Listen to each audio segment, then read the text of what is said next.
प्यारे बच्चों, गणित की कक्षा में आपका स्वागत है। मैं हूं आपकी शिक्षिका सूर्या त्रिपाठी और हम लोग कक्षा 2 में पाठ 1 हमारी संख्याओं के बारे में सीखेंगे। तो चलो शुरू करते हैं। बच्चों, कल मैंने कुछ बच्चों को झंडियों की लड़ियाँ बनाने के लिए दिया था और लड़ियाँ बनाने के लिए कुछ नियम भी बताए थे। जैसे पहला नियम ये था कि सारी झंडियाँ एक ही आकार की होंगी। दूसरा नियम ये था कि एक लड़ी में जो संख्या है झंडियों की वो 10 ही होनी चाहिए। अगर 10 से कम है तो झंडियों को खुला छोड़ देना था। तो चलो देखते हैं कि कौन से बच्चों ने कितनी लड़ियाँ और कितनी झंडियों का प्रयोग करके ये लड़ियाँ बनाई हैं। अब हम देखेंगे रमेश की झंडियाँ। रमेश ने 2 लड़ियाँ बनाई हैं और हर लड़ी में झंडियों की संख्या 10 है। तो अब हमें ये देखना है कि रमेश ने कुल कितनी झंडियों का प्रयोग किया है। अब इसको गिनने के लिए हम इसे 1 2 3 4 ऐसे भी गिन सकते हैं, लेकिन इसमें बहुत समय लगेगा। तो क्योंकि हम 2 अंकों की संख्याओं और दहाई से पहले से ही परिचित हैं, इसलिए हम लोग इसको दहाई के तौर पे गिनेंगे।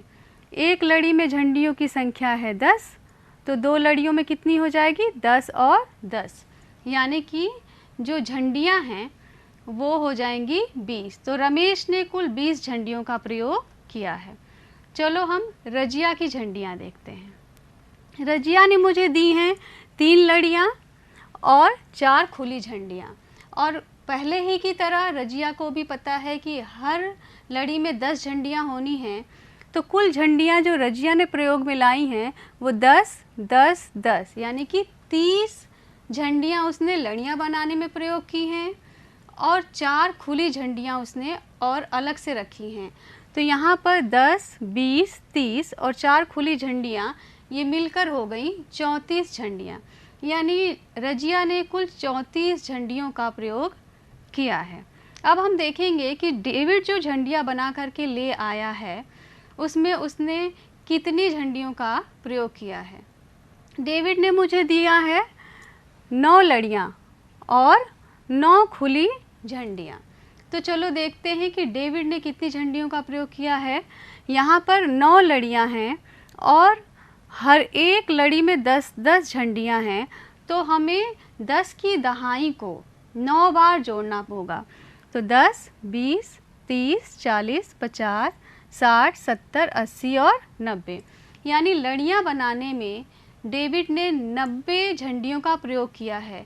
इसके अतिरिक्त जो झंडियाँ हैं वो 9 हैं, तो 90 में 9 झंडियों को हमें और जोड़ देना है।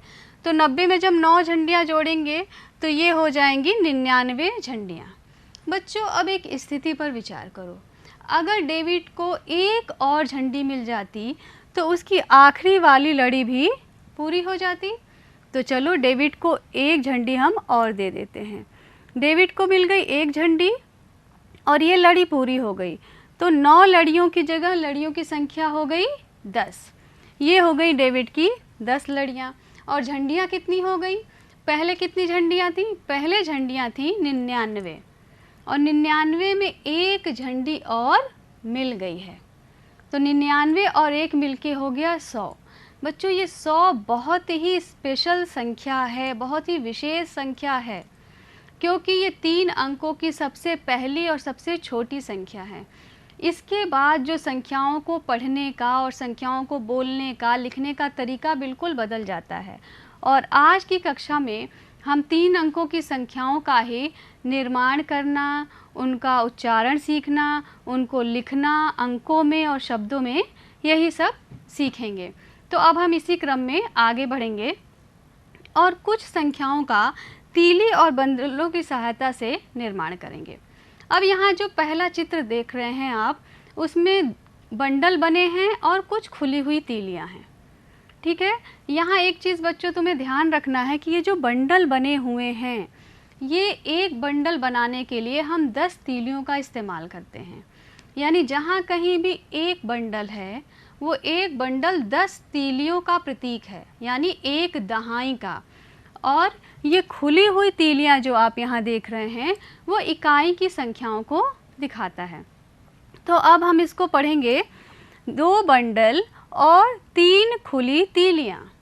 2 बंडल और 3 खुली तीलियां, यानी कि 2 दहाइयाँ और 3 इकाइयाँ। 2 दहाइयाँ और 3 इकाइयाँ।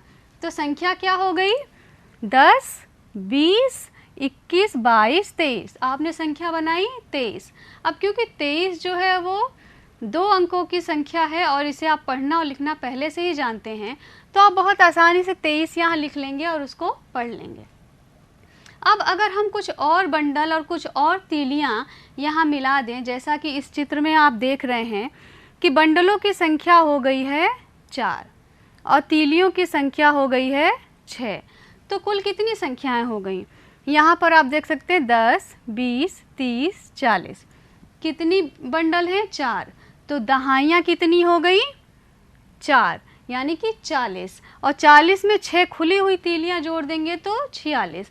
तो यहाँ पर संख्या क्या लिखते हैं बच्चों? हम 46। यहाँ पे हम लिखेंगे 4 बंडल, 6 खुली इकाइयाँ और यहाँ पे लिखते 4 दहाइयाँ और 6 इकाइयाँ और संख्या बनती 46। यानी कि आपने जो नई संख्या बनाई है वो 46 है। अब इसी क्रम में थोड़ा सा और आगे बढ़ते जाएं, यानी कि बंडल हम और जोड़ते जाएं। तो 4 बंडल के बाद 5, फिर 6 बंडल, फिर 7, 8, 9 और 10 बंडल। तो जब ये 10 बंडल मिल जाते हैं तो ये 10 दहाइयाँ बन जाती हैं। और इन 10 दहाइयों को अगर हम तीलियों के रूप में देखें तो ये 100 तीलियाँ यानी कि 100 इकाइयों का प्रतिनिधित्व करती हैं। इसको अगर हम चित्र रूप में देखना चाहें तो ये कुछ ऐसा दिखाई देगा। और अब के बाद जहाँ कहीं भी बच्चों आप इस तरह का बंडल देखेंगे जिसमें 10 बंडल हैं तीलियों के, या आप कह सकते हैं 10 दहाइयाँ दिखाई दे रही हैं, तो इसका मतलब आप एक सैकड़े का बंडल देख रहे हैं। 10 दहाइयाँ मिलके बनाती हैं 1 सैकड़ा, और आप इसी को दूसरे शब्दों में कह सकते हैं कि 10 दहाइयाँ जो हैं 100 इकाइयों से मिलके बनती हैं। तो अब हम इस सैकड़े के बंडल का प्रयोग करके कुछ और भी संख्याओं का निर्माण करना सीखेंगे। आगे के चित्र में अगर स्लाइड में आप देखें तो यहाँ पर सैकड़े का बंडल और खुली हुई तीलियाँ आपको दिखाई दे रही हैं। सैकड़े का बंडल कितना है? 1। और क्योंकि हमें यहाँ दहाई का कोई भी खुला बंडल दिख नहीं रहा है, इसलिए हम यहाँ पर दहाई के बंडलों की जगह क्या लिखेंगे? 0। ठीक है। खुली तीली कितनी दिखाई दे रही है? 1। इसलिए हम क्या करेंगे? इकाई की जगह पे लिख देंगे 1। इकाई, दहाई, सैकड़े के रूप में इसको कैसे लिखेंगे? 1 सैकड़ा, 0 दहाई और 1 इकाई। तो संख्या क्या बन गई? 101। ठीक है, एक बार फिर से देखो। 1 सैकड़ा, 0 दहाई। 0 दहाई क्यों? क्योंकि दहाई का कोई बंडल यहाँ पर नहीं है। और खुली तीली यानी कि इकाई कितनी है? 1। तो आपने लिख दिया 1 सैकड़ा, 0 दहाई, 1 इकाई, तो संख्या बन गई 101। अब इसी क्रम में अगर हम आगे बढ़ते जाएं और तीलियां और मिलाते चले जाएं, जैसे यहाँ 1 तीली थी, आपने क्या डाल दी? 1 तीली और डाल दी। तो यहाँ क्या हो गया? 1 सैकड़े का बंडल है, दहाई का कोई बंडल नहीं है, यानी दहाई के 0 बंडल है, और यहाँ पर 2 तीलियाँ हैं। तो आपने संख्या बनाई 102। जैसे जैसे तीलियाँ मिलती चली जाएंगी वैसे वैसे 3 अंकों की ये संख्याएं और बड़ी होती चली जाएंगी। वस्तुएं जब ज़्यादा होती हैं तो संख्याएं भी बढ़ती हैं। यहाँ पर जो 2 तीलियाँ हैं, 1 तीली और मिला देंगे तो 103 बन गया, फिर 4, फिर 105, 106। इसी तरह से जब 10 तीलियाँ मिल जाएंगी तो ये संख्या बन जाएगी 110।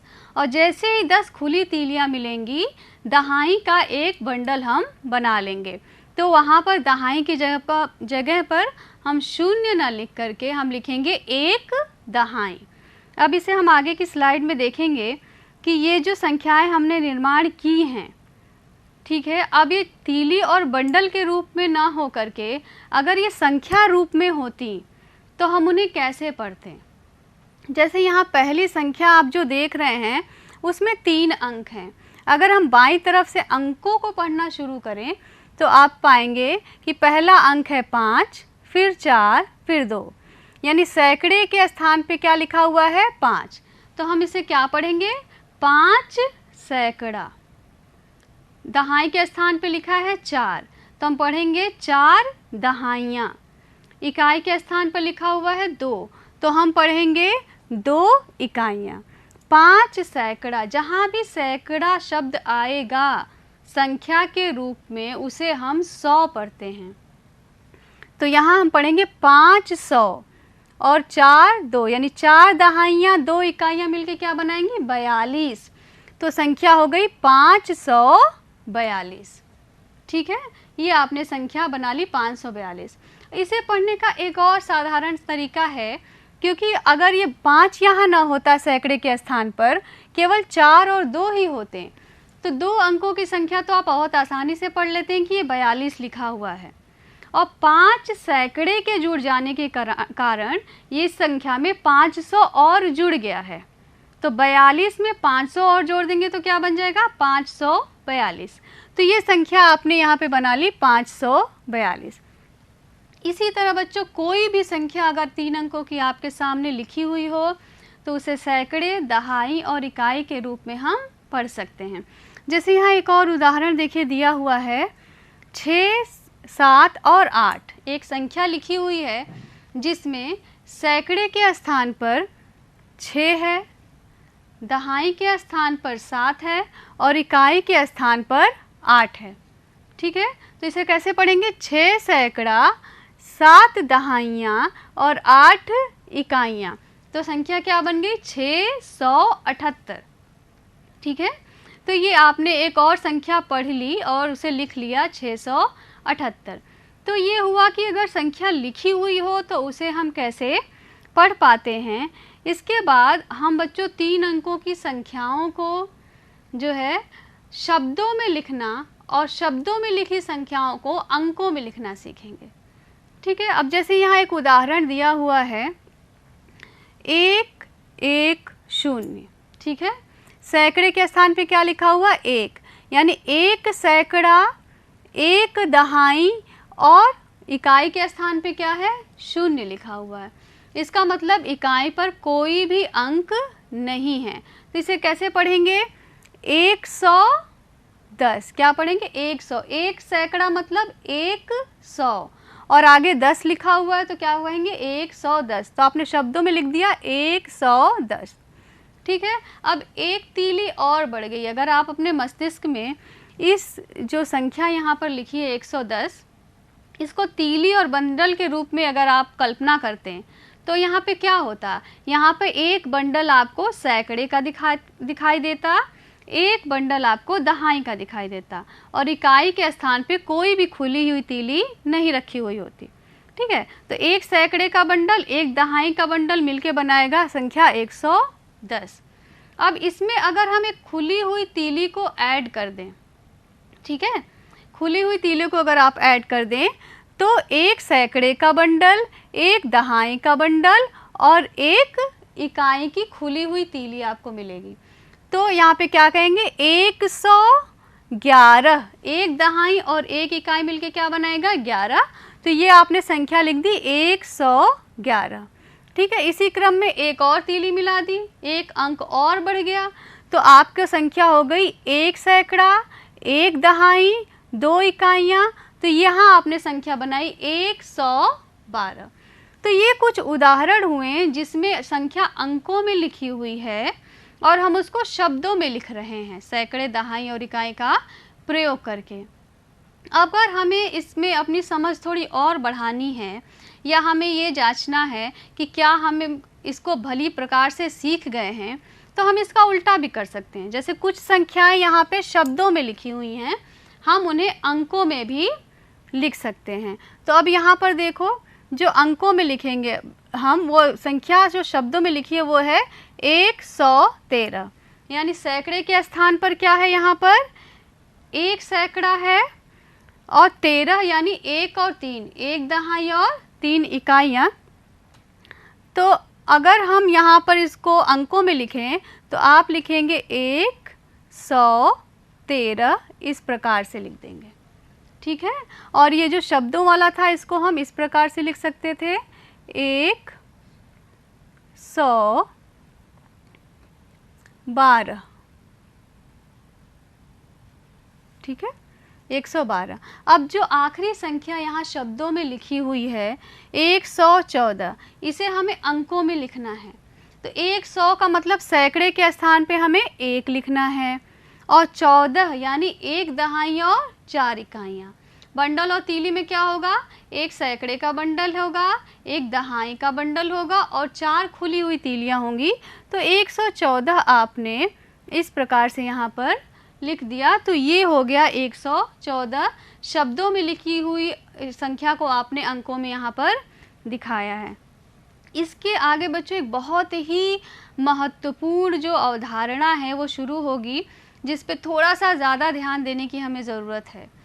यहाँ एक संख्या हम लोगों ने ली थी, ये 111। अगर आप ध्यान दें तो यहाँ तीनों ही स्थानों पर 1, 1 और 1 लिखा हुआ है, लेकिन हमने इस संख्या को 1 नहीं पढ़ा, हमने इस संख्या को पढ़ा 111, जबकि यहाँ भी 1 है, यहाँ भी 1 है, यहाँ भी 1 है।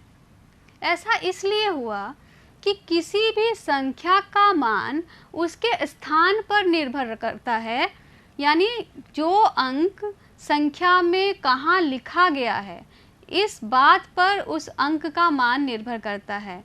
और क्योंकि ये स्थान पर निर्भर करता है इसलिए हम इसको स्थानीय मान कहते हैं। एक बार फिर से सुनो, यहाँ जो 1 और 1 3 बार लिखे हुए हैं, यहाँ ये वाला 1 इकाई के स्थान पर लिखा गया है, ठीक है। तो इसका मान हो जाएगा 1, क्योंकि ये 1 तीली को दिखा रहा है, ठीक है। अगली जो ये संख्या आप देख रहे हैं ये दहाई के स्थान पर लिखा हुआ है, दहाई का मतलब हुआ 10। तो यह इस वाले संख्यांक का यानी अंक का मान हुआ 10, इसका मान 1 नहीं है, इसका मान क्या है, 10 है। और ये आखिरी वाला जो आप देख रहे हैं ये सैकड़े के स्थान पर लिखा हुआ है, इसका मतलब ये हुआ इसका मान 1 नहीं है इस अंक का, इसका मान है 1 सैकड़ा यानी कि 100। तो किसी अंक का किसी संख्या में जो मान होता है वो उसके स्थान पर निर्भर करता है। एक ही अंक को अगर संख्या में अलग अलग जगह रखेंगे तो उसके मान भी अलग अलग हो जाएंगे। जैसे एक जगह 1 का मान 1 है, एक जगह 10 है और एक जगह 100 है, ठीक है। तो इसे हम स्थानीय मान कहते हैं। इसे और बेहतर तरीके से समझने के लिए हम एक और उदाहरण लेंगे, ठीक है। जैसे यहाँ संख्या लिखी है 235। अब 235 में सैकड़ा कितने हैं, 2 हैं, दहाइयाँ कितनी हैं, 3 हैं, और इकाइयाँ कितनी हैं, 5 हैं, ठीक है। तो यहाँ पर अगर आप देखें तो 5 जो है वो इकाई के स्थान पे रखा हुआ है, तो इसका संख्या इस अंक का मान जो हुआ वो 5 ही हुआ, क्योंकि इकाई के स्थान का मतलब है कि 5 खुली तीलियाँ वहाँ पर रखी हुई हैं, तो 5 ही उसका मान हुआ। ये जो 3 का अंक है वो कहाँ रखा है, दहाई पर। 3 का अंक यहाँ रखे होने का मतलब क्या हुआ, अगर आप कल्पना करें, इसका मतलब हुआ कि दहाई के 3 बंडल रखे हुए हैं, यानी 10, 10 और 10 3 बार आया है। तो ये 3 का मतलब यहाँ पर हो गया 30, यानी दहाई को 3 बार जोड़ा गया है यहाँ पर, 10, 10 और 10, ठीक है।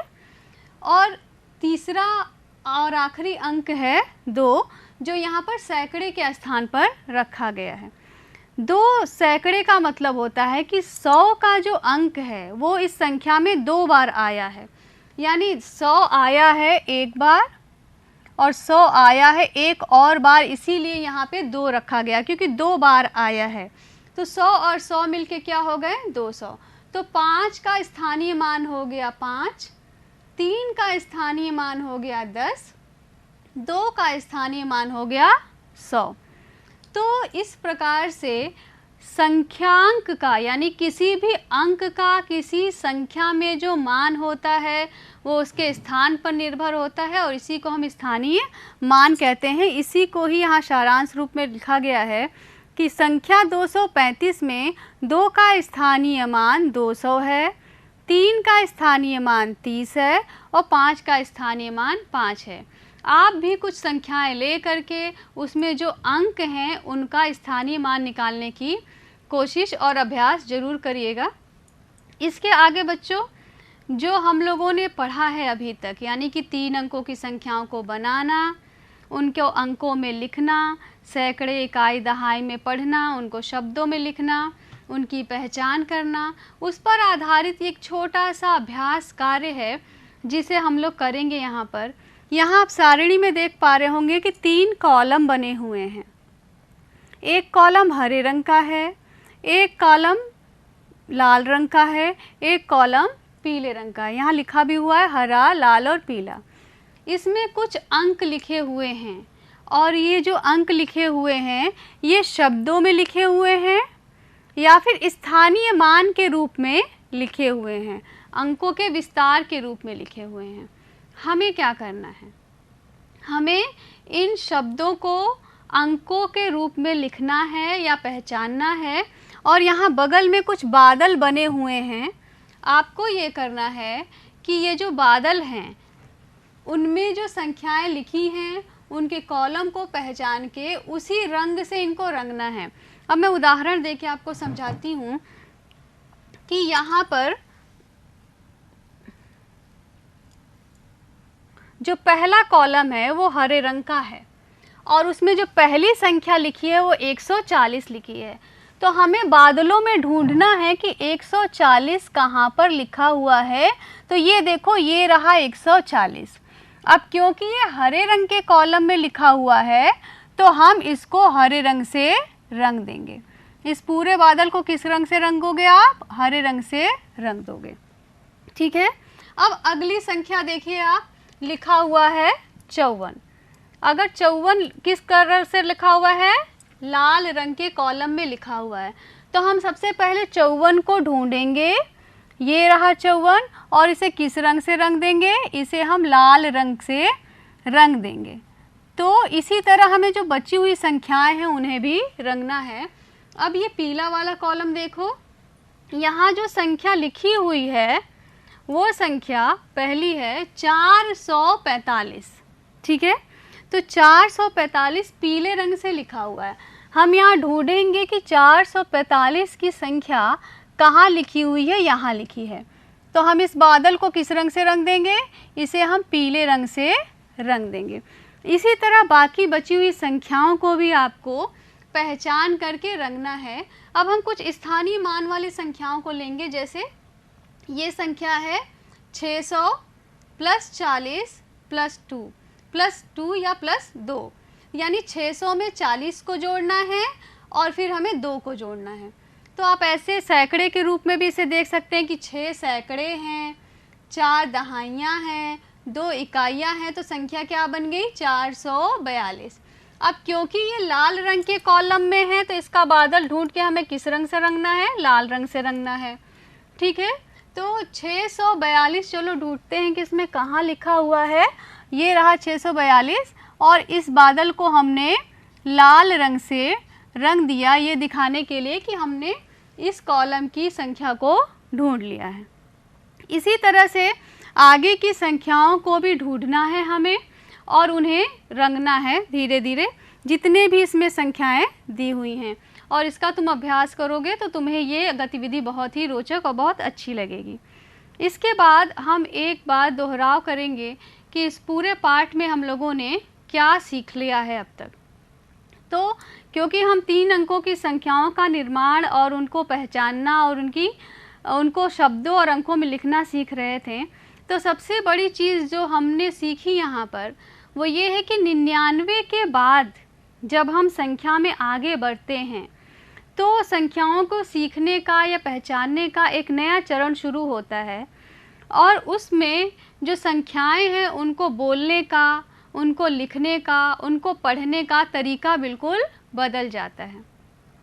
हमें नई जो संख्या प्राप्त होती है उसको लिखने के लिए एक जगह बनानी पड़ती है। बिल्कुल वैसे ही जैसे हमने तब बनाई थी जब हम इकाई से दहाई पर गए थे। तो हमने क्या किया था, जब हम 9 के बाद 10 पर गए थे तो हमने क्या किया था कि हमने इकाई की बाईं तरफ दहाई लिखने के लिए हमने कुछ जगह बना ली थी। जैसे 9 है ये और हमें 19 लिखना है तो हम किधर लिखते हैं, इसकी बाईं तरफ लिखते हैं। वैसे ही सैकड़े को लिखने के लिए भी हम दहाई के बाईं तरफ स्थान बना करके इधर लिखते हैं। तो ये एक जो बाद में लिखा गया ये क्या हो गया, सैकड़े के स्थान पर लिखा गया है। तो सबसे महत्वपूर्ण चीज़ हमने यही सीखी कि जब हम 99 से आगे बढ़ते हैं तो संख्याओं को लिखने का, पढ़ने का, बोलने का तरीका बिल्कुल बदल जाता है। 100 जो है वो 3 अंकों की सबसे छोटी संख्या है, या आप ये कह सकते हैं सबसे पहली संख्या है। और सबसे बड़ी संख्या क्या है, जैसे 99 2 अंकों की सबसे बड़ी संख्या है, वैसे 999 यानी कि 999 3 अंकों की सबसे बड़ी संख्या है। ठीक है। उसके बाद जो इसमें एक और महत्वपूर्ण चीज़ आपने ध्यान दी होगी वो ये है कि सैकड़े का निर्माण कैसे होता है। जब 100 तीलियां एक साथ मिल जाएंगी तो क्या बनाएंगी, एक सैकड़ा बनाएंगी।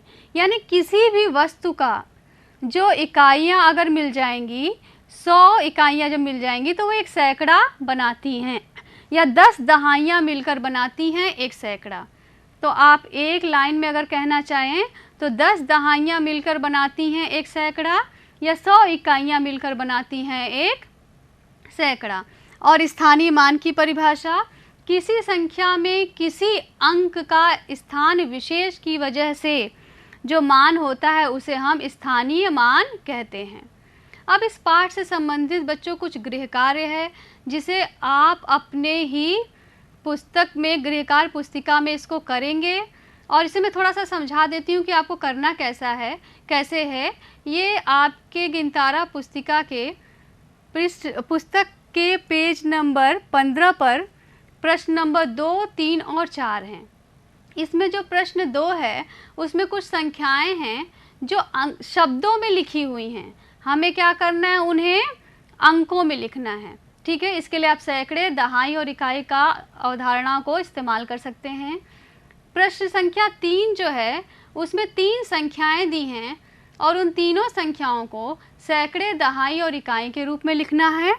और जो आखिरी प्रश्न यहाँ पर दिया हुआ है वो है एक संख्या 879 जिसमें जो तीनों अंक हैं 8, 7 और 9 उनके स्थानीय मान लिखने हैं। तो आप इसको जो है अब समय से और नियमित रूप से कर लीजिएगा।